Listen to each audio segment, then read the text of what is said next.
साढ़े पुराने बजुर्ग माता उन्हें जी शराधां दी तित्थां भी पता होंदियां कि किहड़ी तित्थ होंदी है, जवानी याद होंदा।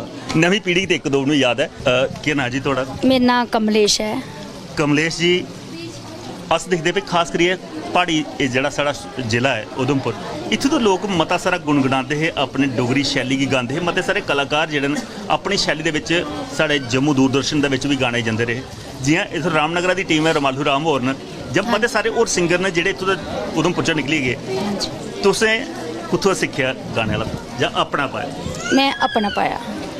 कुसै गुरु गी नहीं तारिया? फिलहाल तो कोई गुरु नहीं, मेरी माँ गुरु है बस। मां गै गुरु हाँ है जी। जिस मां दा गुणगान करा दे। हाँ जी, हाँ जी, माँ गुरु है। एक सोहना जिहा डोगरी गीत साढ़े दर्शकें लई। हाँ जी, फौजियां वास्ते। बिल्कुल, सुनाओ जी। जम्मू दिया डोगरिया फौजिया हो, बार्डरां ते लगियां लड़ाइयां, पलियां बार्डरां ते लगियां लड़ाइयां, दिल मेरा कंबदा हो, कंबदा हो, बार्डरां ते लगियां लड़ाइयां, पलियां बार्डरां ते लगियां लड़ाइयां, दिल मेरा कंबदा हो। करे दिए नारे की करां हो, मैं ता मांदियां कसमां खादियां, तेरी सो मांदियां कसमां खादियां, कर कियां होना हो, मांदियां ने खदियां कसमां, तेरी सो मांदियां ने खदियां कसमां, करें कियां होना। पल्ला सपाया फौजिया हो,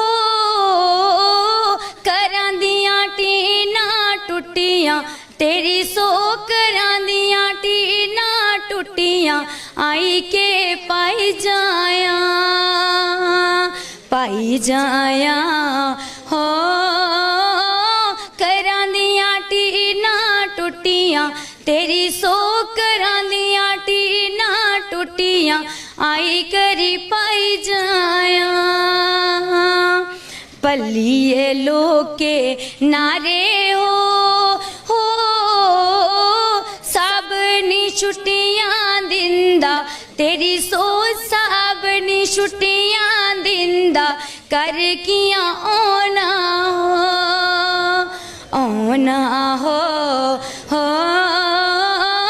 सबनी छुट्टियां दिंदा, तेरी सो सबनी छुट्टियां दिंदा, कर कियां ओना हो। पल्ला सपाया फौजिया हो, भैनां दा ब्याह हुन जोड़ा, तेरी सो भैनां दा ब्याह हुन जोड़ा, कर छुट्टी आई जा, आई जा हो,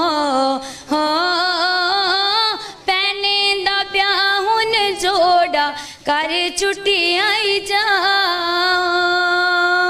पल्लिए लोके नारे हो, पलवामा हमला होया, तेरी सो पलवामा हमला होया, धरती भी कंबी गई है, कंबी गई है हो, पलवामा हमला होया, धरती भी कंबी गई है। बड़ा खूब, खास करिए समर्पित है साढ़े उन्हें वीरें गी जिहड़ी साड़ी रखिया लई हर दम तत्पर रौंदे न।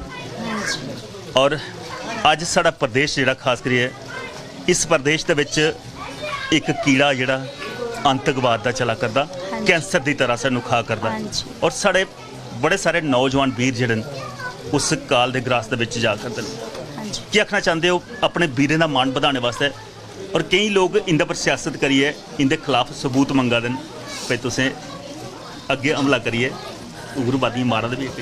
हाँ जी, लोकें लई क्या आखना चाहते? जेड़े सियासतदान करा दे न ये सारा गलत है, क्योंकि अगर फौजी वीर नहीं है साढ़े देश दे विच तां ਉਗਰਵਾਦ ਘਰ ਅੰਦਰ ਆਈਏ ਸਾਡੀ ਭੈਣਾਂ ਧੀਏ ਅਸੀਂ ਸਾਰੇ ਮਾਰੀ ਸਕਦੇ ਨੇ ਤੇ ਉਹਨਾਂ ਦੀ ਦੌਲਤ ਕਿ ਅੱਜ ਅਸ ਜੀ ਆਨੇ ਨੇ ਸਾਡੇ ਬੱਚੇ ਆਣ ਸ਼ਾਨ ਕਰਨੇ ਸਕੂਲ ਜਾਂਦੇ ਨੇ ਤੇ ਬਾਰੇ ਜਾਵਾਂ ਮੈਂ ਆਪਣੇ ਫੌਜੀਆਂ ਤੇ ਇੱਕ ਗੱਲ ਖਾਸ ਕਰੀਏ ਅਸ ਦੇਖਣੇ ਆ ਫੌਜੀ ਵੀਰ ਤੇ ਆਪਣੇ ਦੇਸ਼ ਦੀ ਰੱਖਿਆ ਲਈ ਸੀਨਾ ਤਾਣੀਏ ਖੜੋਤਾ ਹੁੰਦਾ ਇੱਕ ਵੀਰ ਨਾਰ ਘਰ ਉੱਠੀ ਬੈਠੀ ਦੀ ਹੁੰਦੀ ਹੈ ਜਿਹੜੀ ਉਸ ਘਰ ਦੀ ਪੂਰੀ ਰੱਖਿਆ ਕਰਦੀ ਹੈ ਅਗਰ ਦੇਸ਼ ਦੀ ਰੱਖਿਆ ਫੌਜੀ ਕਰਦਾ ਤਾਂ ਉਸ ਘਰ ਦੀ ਰੱਖਿਆ ਇੱਕ ਵੀਰ ਨਾਰੀ ਕਰਦੀ ਹੈ ਉਹਦਾ ਕਿੰਨਾ ਫਰਜ਼ ਬਣਦਾ ਉਸ ਘਰ ਦੇ ਵਿੱਚ ਪਲ ਪਲ ਉਸੇ ਘਰ ਦੀ ਇੱਕ ਖਬਰ ਕਰਾਈਏ ਸੁਣਾਈਏ ਫੋਨ ਪਰ ਉसी बीपी चढ़ा ਜਾਂ ਉਸ ਘਰ ਦੀ ਸਾਂਭੀਏ ਉਹਦਾ ਮਾਣ ਵਧਾ ਨਹੀਂ ਇਹ ਗਲਤ ਹੈ ਅਗਰ ਸਾਡੇ ਫੌਜੀ ਵੀਰ ਅੱਗੇ ਲੜਾਈਆਂ ਦੇ ਵਿੱਚ ਲੜਦੇ ਨੇ ਤਾਂ ਘਰ ਦੀ ਆਸ ਅਗਰ ਅੱਗੇ ਉਹਨੇ ਬੜੀ ਪਰੇਸ਼ਾਨੀ ਹੁੰਦੀ ਹੈ